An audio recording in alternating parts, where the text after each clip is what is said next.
Kita mulai dari yang bakal diusir sampai dipidana. Nomor 10, Patbausi Satra. Kalau kamu main ke daerah Barpeta di Assam, India, kamu bakal nemu biara kuno bernama Patbausi Satra. Tempat ini dibangun sama tokoh agama Srimanta Sankardeva dan udah berdiri sejak abad ke-16. Biara ini terkenal sebagai pusat keagamaan yang menyimpan banyak manuskrip tua dan tulisan sakral. Larangan cewek masuk ke area utamanya udah berlaku ketat sejak abad ke-16. Tahun 2010, Gubernur Assam sempat nekat bawa rombongan cewek masuk ke dalam biara. Tapi aksi itu malah memicu protes keras warga sampai akhirnya pengelola kembali memberlakukan larangan tersebut secara mutlak. Alasan utamanya berakar dari kepercayaan lokal soal kesucian ritual. Warga setempat menganggap proses menstruasi pada cewek sebagai sesuatu yang tidak bersih. Jadi kehadiran cewek di area inti dipercaya bisa merusak kemurnian spiritual biara. Kalau ada cewek yang nekat menerobos masuk, dia bakal langsung diadang dan diusir warga setempat. Selain memicu amarah publik, pengelola biara juga harus menggelar ritual penyucian khusus buat membersihkan kembali area yang dianggap tercemar.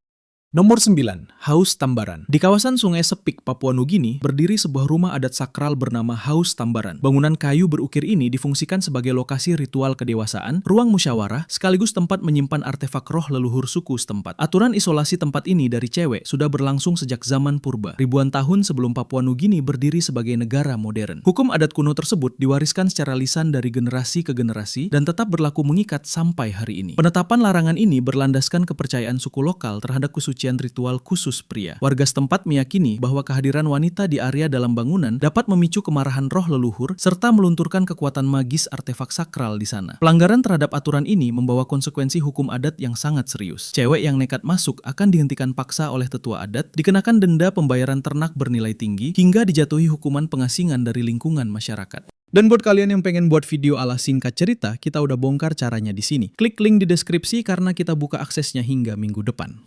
Nomor 8, Haji Ali Dargah. Berada di tanah lepas pantai Mumbai, India, berdiri kompleks makam suci dan masjid bernama Haji Ali Dargah. Tempat bersejarah dari abad ke-14 ini merupakan situs ziarah populer yang dibangun untuk menghormati seorang ulama suci dan pedagang muslim kaya, Sayyid Pir Haji Ali Shah Bukhari. Pembatasan akses buat cewek di area makam inti secara ketat mulai ditegakkan oleh pengelola makam sejak tahun 2012.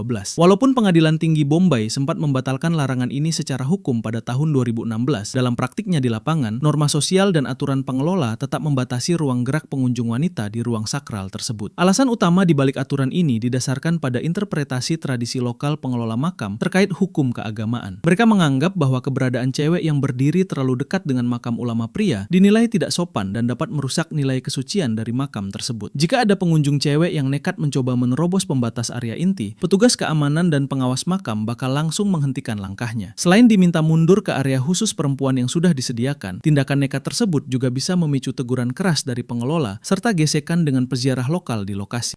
Nomor 7, Kuil Sabarimala. Berada di atas puncak bukit kawasan hutan Patanamthitta, Kerala, India, berdiri sebuah kompleks kuil Hindu megah bernama Kuil Sabarimala. Situs ini menjadi salah satu pusat ziarah tahunan terbesar di dunia yang dibangun khusus untuk memuja Dewa Ayapan. Keterlibatan cewek dalam aktivitas ziarah ini sudah dibatasi secara adat sejak berabad-abad lalu, di mana aturan resminya yang melarang perempuan usia 10-50 tahun makin ditegakkan lewat keputusan Pengadilan Tinggi Kerala sejak tahun 1991. Walau Mahkamah Agung India sempat mencabut aturan tersebut lewat putusan hukum tahun 2018, penolakan dari masyarakat lokal membuat larangan ini tetap berlaku rapat di lapangan. Fondasi utama dari pembatasan gender ini berlandaskan pada status Dewa Ayapan yang diyakini sebagai Naistika Brahmachari atau sosok pembujang abadi. Menurut kepercayaan umat di sana, kehadiran perempuan dalam usia produktif dipercaya dapat menodai sumpah selibat serta kesucian aura spiritual sang dewa. Ancaman keselamatan menjadi efek paling nyata jika ada cewek di rentang usia tersebut yang nekat mendaki ke area kuil. Pihak yang nekat akan langsung dicegat oleh ribuan warga lokal dan kelompok konservatif, di mana situasinya bisa dengan cepat memicu kerusuhan besar hingga pengerahan pasukan keamanan.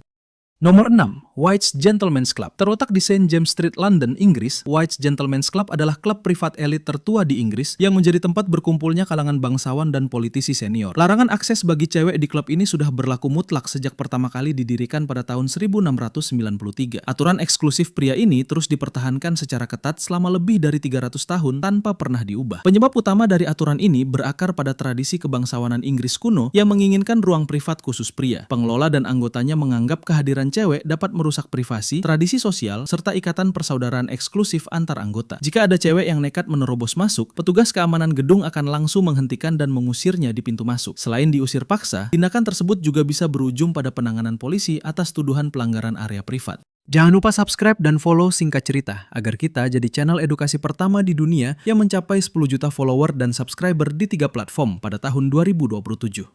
Nomor 5. Kuil Lord Kartikeya. Di wilayah Pehowa, Haryana, India, berdiri sebuah tempat ibadah Hindu kuno yang didedikasikan untuk memuja Dewa Kartikeya selaku dewa perang. Kompleks keagamaan ini menjadi salah satu destinasi ritual penting bagi para penganut Hindu di wilayah tersebut. Pemberlakuan aturan larangan bagi perempuan di dalam area kuil ini sudah berjalan secara turun-temurun sejak ratusan tahun lalu. Hukum adat setempat dipatuhi secara mutlak oleh warga dan pengelola kuil untuk melindungi kesakralan ruang ibadah bagian dalam. Mitos sumpah kutukan menjadi latar belakang utama dari pembatasan akses gender di tempat ini. Konon, Dewa Kartikeya menolak kehadiran wanita karena sumpah kebujangannya, sehingga masyarakat meyakini bahwa siapapun perempuan yang melihat bagian dalam kuil akan tertimpa kemalangan atau kutukan hidup. Konsekuensi langsung bakal diterima jika ada cewek yang nekat melanggar batas aturan tersebut. Selain dicegat paksa oleh warga sekitar dan petugas kuil, pelaku diyakini harus menanggung risiko kesialan mistis sesuai kepercayaan lokal yang masih melekat erat.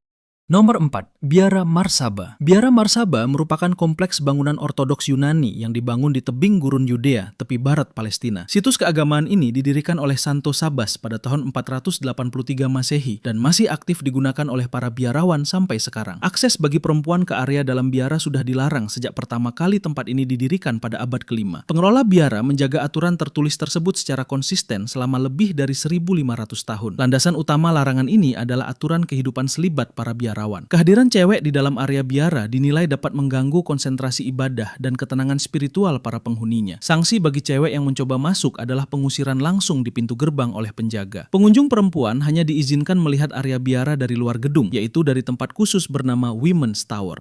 Nomor 3. Gunung Omine. Kuil Omine Sanji berdiri di puncak Gunung Omine yang terletak di prefektur Nara, Jepang. Lokasi ini dipakai sebagai tempat latihan keagamaan bagi para penganut ajaran Sugendo, yaitu tradisi gabungan antara Shinto dan Buddha. Perempuan sudah dilarang mendaki gunung ini sejak abad ke-7. Pemerintah Jepang sempat mengeluarkan aturan pada tahun 1872 yang mengizinkan perempuan mendaki seluruh gunung di sana. Tapi pengelola kuil Omine dan warga sekitar memilih tetap mempertahankan larangan tersebut sampai sekarang. Tradisi ibadah para pertapa pria menjadi alasan utama di balik aturan ini. Kehadiran cewek di jalur pendakian dianggap bisa memecah fokus dan mengganggu konsentrasi para pria yang sedang menjalankan ritual ibadah. Warga lokal atau pengelola kuil akan langsung mencegat pendaki cewek yang nekat melewati gerbang batas di bawah gunung. Mereka bakal menyuruh pendaki tersebut berputar balik dan melarang perjalanan dilanjutkan ke arah puncak.